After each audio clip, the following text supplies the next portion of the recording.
I always give the example of Guru. When Abhishek says, "Mujhe na sunai nahi deti." I think I'm a little bit like that. I don't give up easily. To scale a business, you need an entrepreneurial mindset. Sometimes I have so much to say that I don't listen enough. Just be who you are and be unapologetic about it. Never had a drink in my life. I'm high on life. I always call myself 2-minute Maggie noodle. Hi, I'm Namita Thapar. My resume says I'm Executive Director of Emcure Pharmaceuticals and a shark at Shark Tank India. But the real me is an unapologetic nerd, and my biggest asset and pride are my Viru and Jay.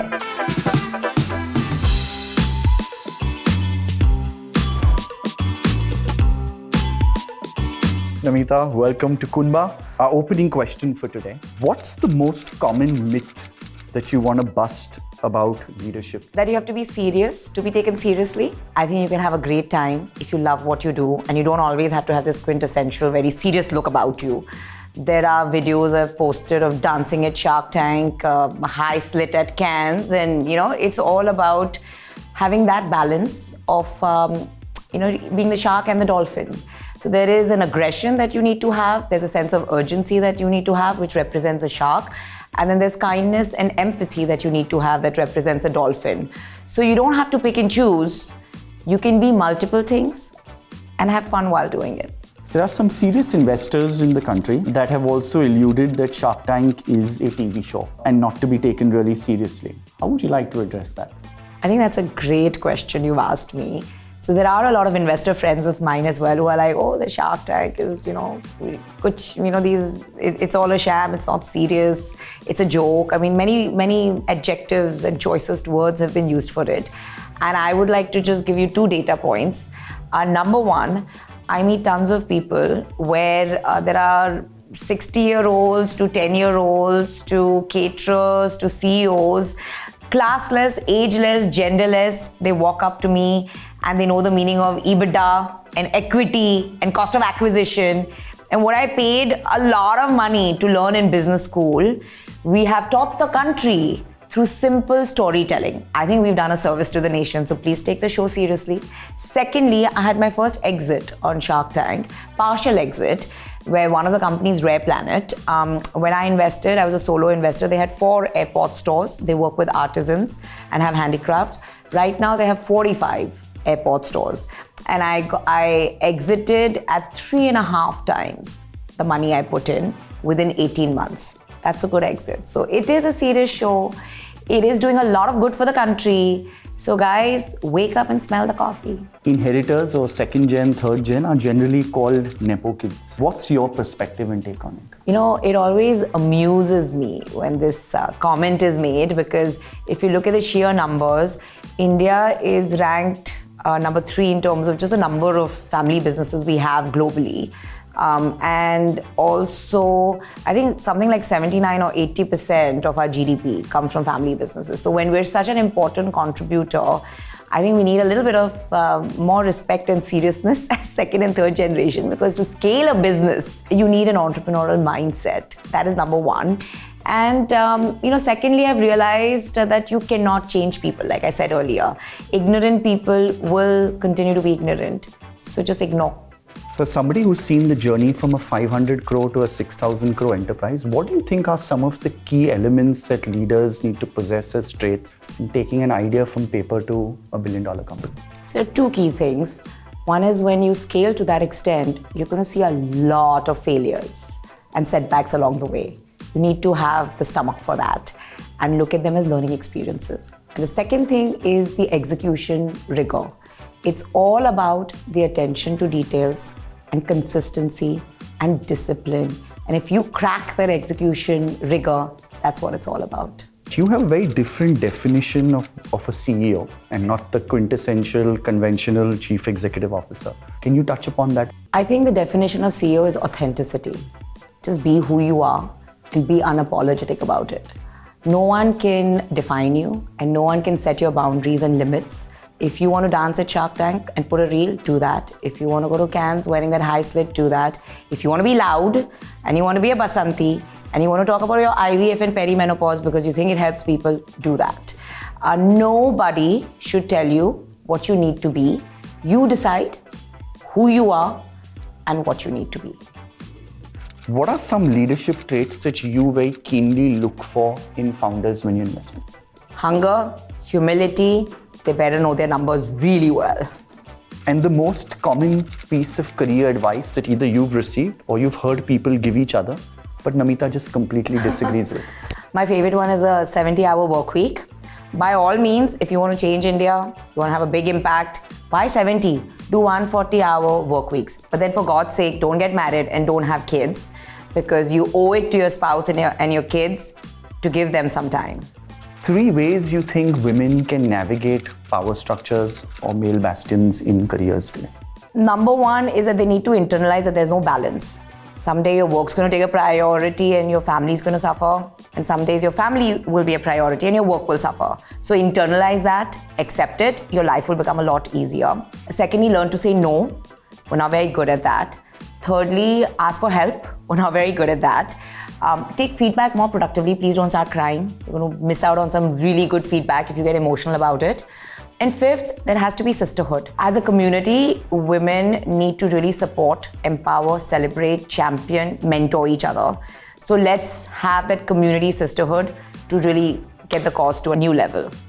How do you think Indian leadership has changed towards women's health and what more needs to be done? Women don't prioritize themselves. And I think at some point, the people in their lives got to nudge them towards that. So for example, I may know my friend's birthday, but there are other numbers I need to know about her. Do I know her hemoglobin? Do I know her, cholesterol? Do I know her HbA1c? Do I know her, other levels, BMI levels? I think women need to go for that annual checkup. Women need to catch symptoms and know about symptoms early, and women need to take charge of their health. And that's why I started my YouTube channel, Uncondition Yourself with Namita. I'm on my 41st episode, and that's something I absolutely love doing because I think it's extremely important. What are you most cautious about as a leader when it comes to people and managing people? So during recruiting, the first thing I look for is humility. If there's too much I, if there's inability to talk about failures, that's not the kind of person I want on my team. 3 words that describe Namita Thapar, the leader. Chief Eternal Optimist. That's what I define a CEO as. You have to have an internal bouncing board because you will have a lot of failures and setbacks. You will be down a lot, but you damn well have the ability to bounce back. What creates self-doubt for you and how do you overcome that? There's a lot of self-doubt all the time. If you don't meet your numbers, if you get some very negative feedback from somebody you look up to, there is a lot of self-doubt that creeps in. You're human, that's bound to happen. But then you also have to have the ability to be silent, to listen to your inner voice, and very often your inner voice is your best teacher. And that's what helps you bounce back. And what's the most brutal feedback you received in your career as a leader? Who did it come from and what did they tell you? The most brutal feedback, again from mentors, well-wishers, is I need to be a better listener. Sometimes I have so much to say that I don't listen enough, and the best learning insights come by listening. Secondly, I always call myself 2-minute Maggi noodle instead of the Bukhara, dum-cooked, slow-cooked biryani. I need to develop patience. I always want things quickly because I move at a certain speed. I expect others to move at a certain speed. A, that's not always possible. B, that's not always the most productive way to live your life. So I am working really hard to breathe, to have a stiller mind, and to develop patience. How do you feel your leadership has evolved versus when you started, let's say, a decade or 2 ago? Excel/analysis paralysis, Namita, versus gut instinct, listen to your inner voice, Namita. So what do you rely on more, data or instinct? Both, but I think earlier it was only data. Now it's the ability to marry both.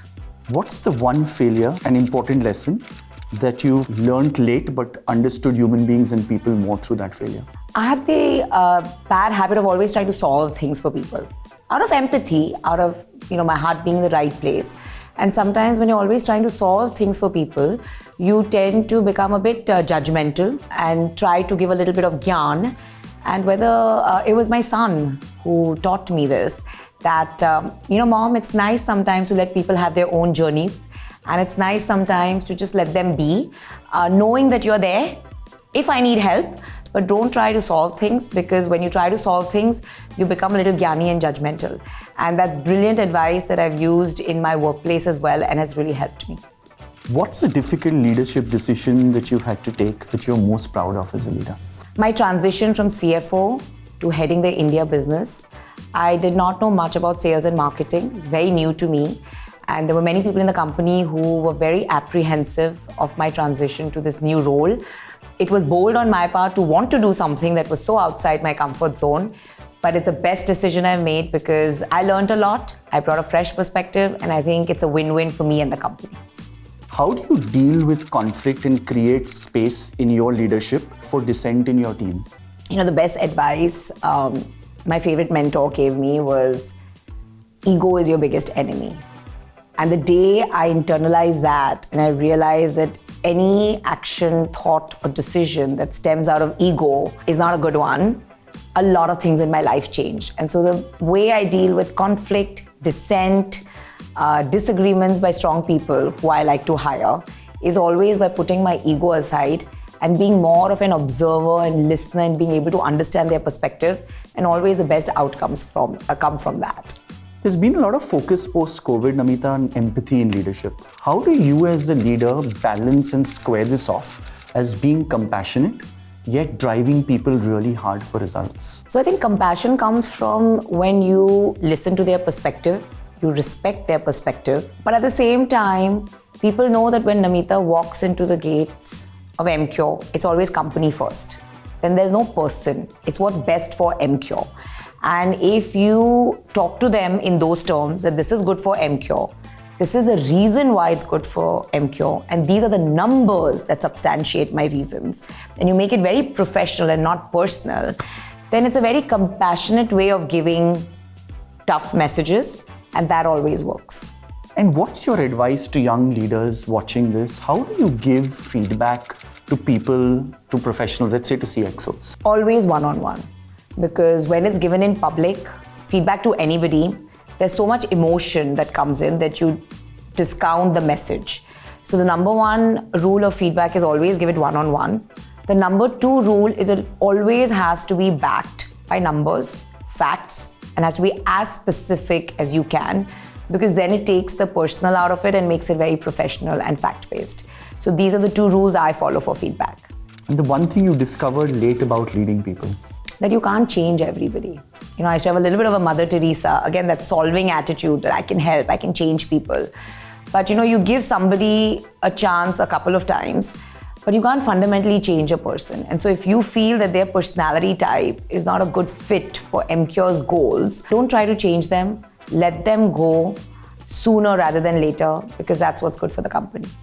So do you retain people as when they come and say they have a counter offer? Do you do that as a leader? Yeah, if they're really good, I do everything possible to retain them. But at the same time, if I feel I hired someone and they're not a good fit, I will let them go sooner rather than later. What's the one important cultural trait of Emcure that you're most proud of as a leader? And what's the one thing you would infuse more of in Emcure in this critical journey of IPO? The one good thing is agility. I think what's really helped us is agility and always trying to think out of the box. I think these two things have really helped Emcure. What I would like to see more of is dissent. I think we don't dissent enough. And some of the best decisions and ideas come when people in meetings disagree and dissent a lot. I'd like to see more of that. If you could ask somebody one question, and based on that one question, you'll decide whether to hire him or her on your team, what would you probe them on? What has been your biggest failure and what did you learn from that? What are the most 3 common mistakes from your own career that you would tell Jay and V, your kids, to avoid at all costs? Listen more, be more patient, ego is your biggest enemy, trust your gut instinct. What's the end goal for you that inspires you to be at work every day? I love my job. I'm very lucky to work in healthcare, where on a daily basis, you hear beautiful stories from doctors, from patients, of how you're impacting their lives positively. And that's just a beautiful industry to be in. So the purpose, the smiles, the stories make me love what I do, and that's what inspires me. What's next for Namita Thapar and Emcure? I'm so glad you asked me this. I'm very excited about a new business I'm launching. So far, our customers have always been doctors, and now we're launching a consumer healthcare business where we will be going directly to the end consumer and we want to own women's health and women's health products. So I have a huge launch coming up in August, which is a bunch of menopause products, and then we'll cover every aspect of a woman's life cycle. And I'm very excited to get into consumer healthcare. What's a very difficult leadership decision that you've had to take? And what is it that when you've taken that decision that the company has pivoted or you've pivoted your style, that's something that you're very, very proud of? So when I took over marketing and transitioned to sales and marketing from finance, I felt the leadership team needed to be rejigged. So I made a lot of top leadership changes. I also brought in a lot of data analytics, which I think is extremely important because that was my background in terms of Salesforce, automation, data analytics. And I think these two things faced a lot of resistance because whenever you change an old way of doing things, there's always resistance, especially from the old timers. And changing some key leadership, changing the entire culture to more a process, number-driven culture within sales and marketing took a lot of effort, a lot of resistance, but I think that's what gave me the numbers that I needed to get. Is there an important leadership lesson that you've learned from a mentor or your father that has stayed with you for a very long period that till date you implement in your life? Be an empty cup. So a mentor of mine just sent me an empty cup. And I was like, what does that even mean? And what he was trying to teach me is it's important to be a lifelong learner. If you really stay humble and if you observe intelligently, everyone and everything in life can be your teacher. But for that, you got to stay empty in here and stay open in here. So be an empty cup. Let's come to rapid fire. Your leadership style in 3 words. CEO, Chief Eternal Optimist. The hardest thing you've ever done. Becoming a chartered accountant at the age of 21, definitely. What are you most excited about right now? Launching Emcure's foray into consumer healthcare. One thing that you learned late. That there's a difference between selfish and self-love. One thing that nobody knows about Namita Thapar. That I've never had a drink in my life. I'm high on life. I get high on tiramisu. One habit that you are most proud of. I don't party or socialize much. I'm asleep by 10:30 and that waking up at 6 a.m. ensures I have really productive days. First thing you do in the morning, last thing you do at night. My ginger tea in the morning and making my to-do list. And last thing is reading something. One thing you've learned never to do as a leader. Hiring yes men and women. Hire people smarter than you. One thing you've learned always to do as a leader. Trust your instinct and for God's sake, become a better listener and more patient. The hardest thing you've had to do. I think becoming a CEO at the age of 21, transitioning from finance to marketing was completely new for me. Making decisions like starting my YouTube podcast on health, taking on Shark Tank, writing a book, which I did within 2-3 months. I've done a lot of hard things, and I think that's what helps you grow. When in doubt, Namita Thapar dash. Stays silent and listens to her inner voice. Your favorite movie or show character when we say the word leadership? I always give the example of Guru. When Abhishek says, "Mujhe na sunai nahi deti." I think I'm a little bit like that. I don't give up easily. One thing you never want to hear in an investing pitch. I don't know my numbers. Besides her family, Namita's most prized possession is? Myself. Self-love. One thing you're most grateful for in your life? Good health. I think being in healthcare, I've really understood the value of good health. A moment from your life you'd love to relive? How I felt when I became a CA. I think that's the best moment of my life. If you were down to your last crore, what would you bet on? Healthcare. That's unfortunately because of bad lifestyle where we are heading in terms of the gold mine. Weekend tea with Harsh Mariwala or tete-a-tete with Shah Rukh Khan discussing Swadesh 2? Any day Harsh Mariwala. Your favorite international holiday destination? Switzerland. I love nature. Boat or Bose, what would you give someone? Obviously boat. Your favorite binge watch till date? Shark Tank India. The soundtrack to your life will be? The soundtrack Desi Girl. Proudly so. A cheesy song you're often caught humming in the car? Oh my God, I sing so many cheesy songs. I'm as Bollywood as they get. Main to raste se ja raha tha. I love that. Misal or thepla? Oh, that's a tough one. I'm more Maharashtrian than Gujju. Misal. A Maharashtrian slang you frequently use? Jhakas. If you invented a new holiday, what would we all be celebrating? Self-love day. If you had a gigantic billboard out there, what is the message you would put out to millions and why? Less is more. Simplify your life. It's nice. Namita's legacy will be? legacy reeks of ego. Get over it. Nobody really gives a damn about you. Superb, well said. I think Qunba is fantastic because it's a one-of-a-kind business show. So many people I really look up to. You get these incredible pearls of wisdom from them. You guys are doing a great job. Saket and Ruben and Jasmine, fabulous job. Much needed. More power to you. And like Amitabh said, आप जहाँ खड़े होते हैं line वहीं से शुरू होती है. So keep it going.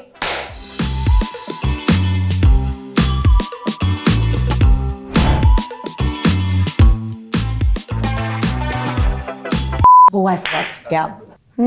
That's a really tough one. Fat, we can make a nice reel out of it. I get in trouble when I talk about people. Na content diya terko maine. Unapologetic nerd. Yeah, I mean, let's put that somewhere.